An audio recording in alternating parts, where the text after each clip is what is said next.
Minha irmã roubou minha identidade para escapar de um crime. Minha família a acobertou. Agora ela quer que eu doe um rim para ela. A Letícia era a filha perfeita. Boas notas, bonita, carismática. Eu? A do meio. Silenciosa, obediente, invisível. Ninguém percebe quando você some, se nunca fizeram questão de te ver. Tudo começou há 7 anos, quando a Letícia apareceu em casa chorando, com o carro amassado e a camiseta suja de sangue. Eu tinha acabado de completar 20 anos. Ela, 23. Minha mãe a abraçou. Meu pai fechou todas as janelas. E eu fiquei parada, esperando alguém me explicar. A explicação veio em forma de ordem. Você vai dizer que estava dirigindo aquele carro. Achei que era brincadeira. Ri. Mas ninguém riu comigo. Letícia tinha atropelado um homem, um pai de família. Estava bêbada, voltando de uma festa. E claro, não podia manchar o futuro promissor dela. Meu pai disse que, se eu confessasse, ia pegar só serviço comunitário. Que, como era ré primária, ia ser coisa leve. Que iam compensar depois. E eu aceitei. Assinei a confissão. Fui julgada. Fiquei 2 anos presa. 2 anos da minha vida apagados por uma irmã que sequer teve coragem de olhar nos meus olhos no tribunal. Durante esse tempo, ninguém me visitou. Nenhuma ligação. Nenhuma carta. Quando saí, a casa onde cresci já tinha um novo portão eletrônico que eu não sabia o código. Voltei a viver sozinha, trabalhando em um mercadinho e tentando esquecer. Mas o pior ainda estava por vir. Semana passada, recebi uma ligação da minha mãe, chorando. A Letícia está com insuficiência renal. Ela precisa de um transplante urgente. E você é compatível. Foi como levar um soco. Eles me roubaram tudo. Minha liberdade, meu nome, minha dignidade. E agora queriam mais um pedaço de mim? Eu ri. Rir foi tudo que consegui fazer. Você não tem coração, ela disse. Não tenho? Eu? Mas não era só isso. O que ela disse depois me fez gelar. Se você recusar, eu conto pro delegado que você ameaçou a Letícia de morte quando saiu da cadeia. Era isso. Eles tinham armado uma armadilha. Queriam me pintar como a irmã rancorosa, violenta, perigosa. Tudo pra me obrigar a doar meu rim. E se eu não aceitasse, talvez eu acabasse voltando pra cadeia. Só que dessa vez, sem ter feito absolutamente nada. Depois daquela ligação, fiquei uns 10 minutos parada com o celular na mão. Minha respiração estava acelerada. Meu corpo tremia. Era como se eu tivesse voltado no tempo, pra aquela noite em que vi minha irmã coberta de sangue. Mas agora, o sangue que ela queria era o meu. Fui até o banheiro. Olhei meu reflexo no espelho e perguntei em voz alta: você vai deixar isso acontecer de novo? Era ridículo. Eles tinham destruído minha vida uma vez, e agora queriam fazer isso de novo, como se eu fosse uma peça descartável. Uma coisa, naquela noite, não dormi. Nem com os olhos fechados eu conseguia descansar. O som da minha mãe me ameaçando repetia na minha cabeça como um mantra. E o pior de tudo, eu sabia que ela seria capaz de cumprir. O que eu não esperava era o que viria no dia seguinte. Recebi uma visita.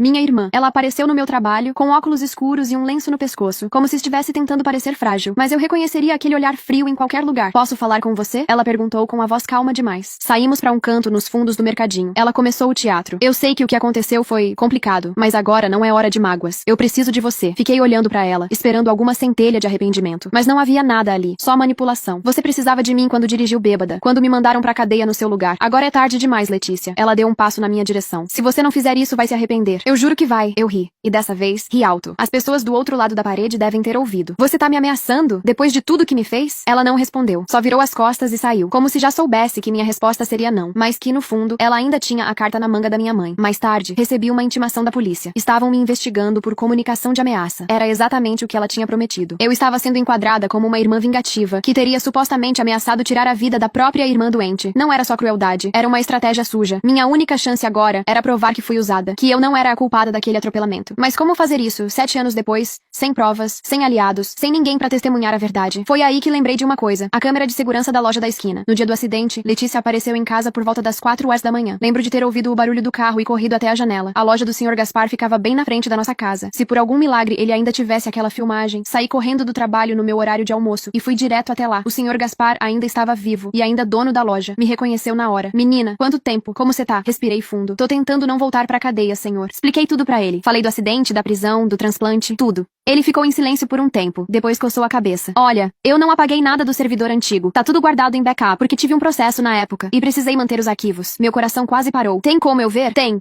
Mas se for o que eu tô pensando, você vai precisar de mais do que só um vídeo pra sair dessa. E ele tinha razão, porque o vídeo que ele me mostrou mudava tudo. Letícia aparece saindo do carro cambaleando, suja de sangue segurando o celular. O horário, 4h17 da manhã. No vídeo seguinte, às 4h30, eu apareço na porta de casa, de pijama, sendo empurrada pra dentro por minha mãe. O tempo todo, eu tinha razão. Mas será que esse vídeo seria suficiente pra limpar meu nome? Saí da loja do Sr. Gaspar com o coração a mil. Ele me entregou uma cópia do vídeo num pendrive, como se estivesse me passando uma arma carregada. E de certa forma, era. Aquela gravação podia provar que eu não estava nem perto do carro no momento do acidente, que tudo foi um teatro da minha família, que eu fui jogada na prisão por conveniência. Mas tinha um problema, um grande problema. Eu já havia confessado o crime. Mesmo com o vídeo, a confissão escrita e assinada ainda tinha peso. Meus pais disseram na delegacia que eu cheguei em casa dizendo que tinha atropelado alguém, que eles só ficaram em choque, mas não participaram de nada. Letícia sequer foi citada no processo. O vídeo seria forte, mas sozinho, talvez não bastasse pra anular tudo. E pior, agora eu estava sendo investigada por ameaçar minha irmã. Tudo por causa da recusa em doar um rim. Eles estavam Estavam construindo uma narrativa onde eu era uma ex-presidiária rancorosa, instável e vingativa. E com a Letícia doente, a opinião pública e a justiça provavelmente ficariam do lado dela. Eu precisava de mais. Uma brecha, um deslize. E eu sabia exatamente onde procurar. Fui até o hospital onde Letícia estava internada. Me identifiquei como irmã e consegui entrar na ala onde ela fazia hemodiálise. Não fui lá pra vê-la. Fui lá pra observar. Na recepção, descobri o nome da médica responsável pelo caso dela, doutora Bruna M. Teixeira. Pedi pra falar com a médica, alegando que queria mais informações sobre o transplante. Ela me atendeu com certa resistência, mas permitiu que eu entrasse na sala dela. Você é a irmã da Letícia? Sou. E antes de qualquer coisa, eu não vim aqui pra doar rim nenhum. Ela me olhou com surpresa. Cruzei os braços. Vim aqui porque tem coisa errada nessa história. Minha família está me pressionando pra fazer o transplante. Estão me ameaçando. E eu tenho motivos pra acreditar que estão mentindo sobre o estado de saúde dela. A médica franziu a testa. Mentindo como? Ela realmente precisa de um rim? Ou isso é só mais uma encenação? A doutora Bruna hesitou. Pegou o prontuário e olhou rapidamente. Depois me encarou com um olhar calculista. Ela tem um quadro de insuficiência renal sim, mas não é tão urgente quanto estão dizendo. O quadro é estável. Ainda não entrou na lista de transplante. Pelo protocolo, o hospital não está exigindo doador imediato. Meu estômago virou. Então por que tanta pressão? Por que essa urgência toda? Ela balançou a cabeça como se tivesse acabado de entender o que estava acontecendo. Seu nome é Isabela. Ela suspirou. Olha, Isabela, eu não posso me envolver com briga familiar, mas se você estiver sendo coagida, pode abrir uma denúncia formal no Conselho de Ética do hospital. Isso aqui não é feira livre. Doação de órgão tem protocolo, avaliação psicológica, autorização da justiça. E se minha irmã tiver omitido informações médicas ou falsificado algum documento? Aí a coisa muda de figura. Ela anotou um número num papel e me entregou. Esse é o contato da assistente social do hospital. Fale com ela. E se tiver provas, traga tudo, porque isso aqui cheira mal. Saí de lá com dois sentimentos conflitantes: raiva e alívio. Raiva porque, mais uma vez, Letícia e meus pais estavam tentando me usar. Mentiram sobre a gravidade da situação pra criar pressão emocional. Me pintaram como monstro pra convencer o mundo de que eu estava deixando minha irmã morrer. Mas alívio, porque agora eu tinha aliados. Ou pelo menos, gente que não ia cair tão fácil na conversa deles. Naquele mesmo dia, liguei pra assistente social e marquei uma reunião. Levei o vídeo do Sr. Gaspar. Contei toda a história desde o início. O atropelamento, a troca de identidade, a prisão, a tentativa de coação. Ela ouviu tudo, anotou, pediu uma cópia do vídeo e prometeu abrir um protocolo interno. Mas no fundo, eu sabia. A qualquer momento, minha irmã ou meus pais poderiam fazer algo pior. Me armar outra cilada. E agora que sabiam que eu estava me defendendo, eu me tornei perigosa pra eles. Era só questão de tempo até contra-atacarem. 3 dias depois da conversa com a assistente social, acordei com batidas na minha porta.